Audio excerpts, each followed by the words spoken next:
नमस्कार, आप सभी का बहुत बहुत स्वागत है दूरदर्शन केंद्र हिसार के इस विशेष प्रसारण में।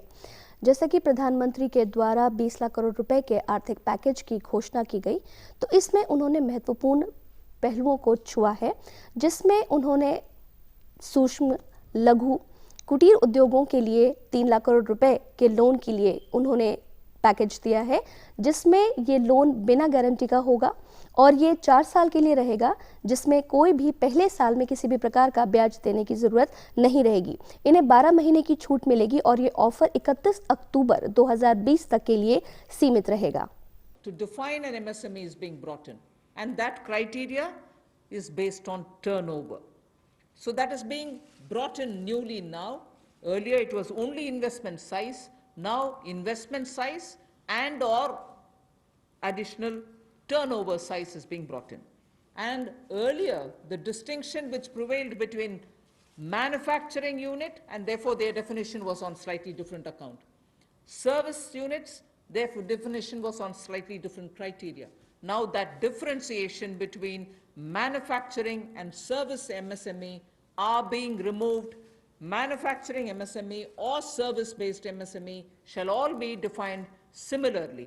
And then, therefore, the chart that is there before you will tell you what was earlier and what is now. इसके बारे में थोड़ी विस्तृत जानकारी के लिए हम चल रहे हैं। हम जुड़ रहे हैं श्री सुच्चा सिंह जी के साथ, जो कि प्रोफेसर हैं इकोनॉमिक्स के गवर्नमेंट कॉलेज सेक्टर 1 पंचकुला से। तो सुच्चा सिंह जी, आपका बहुत बहुत स्वागत है। हमारा सबसे पहला प्रश्न आपसे ये है कि जैसे प्रधानमंत्री ने कल आर्थिक पैकेज 20 लाख करोड़ रुपए की आर्थिक पैकेज की घोषणा की है, तो इस कोरोना महामारी के समय में आप इस निर्णय को कैसे देखते हैं? निर्णय बहुत ही बढ़िया है। इसका हम लोग बेसब्री से इंतज़ार कर रहे थे, ताकि जो हमारी इकोनॉमी है वो बैकफुट पे जा रही थी, इस आर्थिक पैकेज से बड़ी अच्छी स्थिति में आ जाएगी और जो हमारे MSME हैं और जो अन्य सेक्टर हैं वो इससे हौसले में आएंगे। हमारा अगला प्रश्न ये है कि केंद्रीय वित्त मंत्री निर्मला सीतारमण जी ने कल MSME के लिए 3 लाख करोड़ रुपए के लोन का ऐलान किया है, जिसमें जो 100% मिल रहा है और बिना किसी गारंटी के है और पहले साल इसमें ना तो हमें कोई ब्याज देना है। तो इस तरीके की जो राहत का जो ये पैकेज है, जो छोटे उद्योगों के लिए है, गरीब तबकों के लिए है, उन्हें कितना फ़ायदा होगा इस 3 लाख करोड़ रुपए के ऐलान से? MSME सेक्टर को 3,70,000 करोड़ का पैकेज दिया गया है, जिसको बिना गारंटी के उनको लोन मिलेगा। उस सेक्टर की तरफ सरकार अगर देख रही है इतने अच्छे तरीके से, तो MSME सेक्टर हमारे देश की रिक्वायरमेंट है और हमारे देश में छोटे इन्वेस्टर हैं और वो अगर इम्प्रूव करेंगे तो हमारे देश की अर्थव्यवस्था भी इम्प्रूव करेगी। इसका फायदा छोटे लोगों को, छोटी इंडस्ट्री को, micro and small scale industry को बहुत मिलेगा। और साथ में इस आर्थिक पैकेज के साथ साथ उन्होंने इनकी जो माइक्रो और स्मॉल और इस तरह की जो बंटवारा है वो उसमें भी बदलाव किया गया है। सुच्चा सिंह जी, आपने बहुत अच्छे से हमें जानकारी दी है।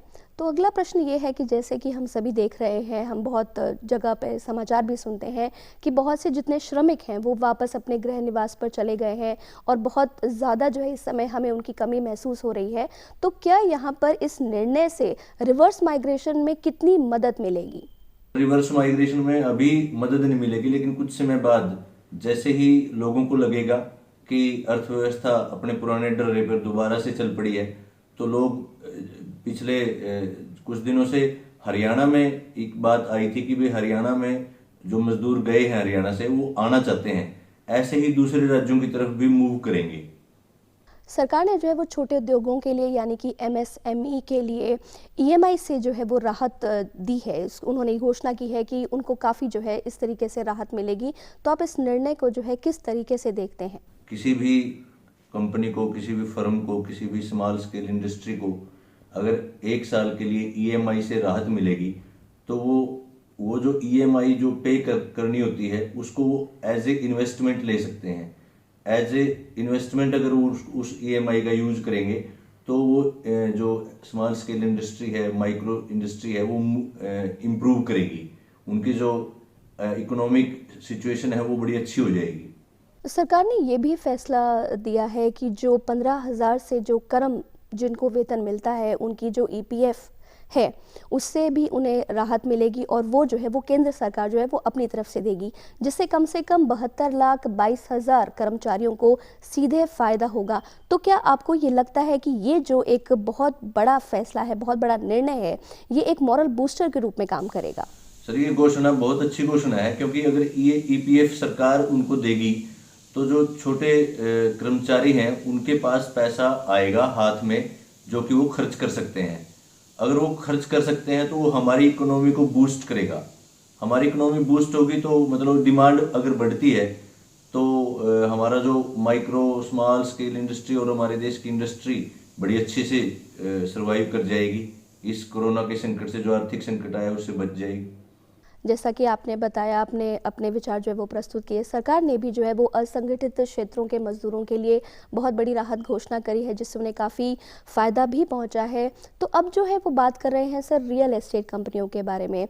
जैसा कि सरकार ने अपना एक अहम निर्णय, अपना अहम फैसला सुनाते हुए ये कहा कि जो रियल एस्टेट कंपनियाँ हैं उन्हें जो है वो रेरा से छूट मिलेगी, और जो कंस्ट्रक्शन कंपनियाँ हैं उन्हें 6 महीने की जो है उससे भी उन्हें राहत मिलेगा। तो क्या आप ये मानते हैं कि रियल एस्टेट कंपनियों के लिए ये जो फैसला है वो एक संजीवनी बूटी का काम करेगा, और ये कितना लाभकारी निर्णय है?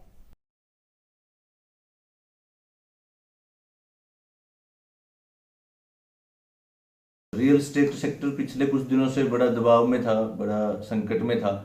इस स्टेप से अगर 6 महीने की राहत सरकार उनको देती है तो ये बड़ी अच्छी राहत है, और इससे रियल एस्टेट सेक्टर जो है वो उभर के आएगा, और रियल एस्टेट सेक्टर को कॉन्फिडेंस भी आएगा इससे, क्योंकि रेरा से भी इसमें छूट मिली है।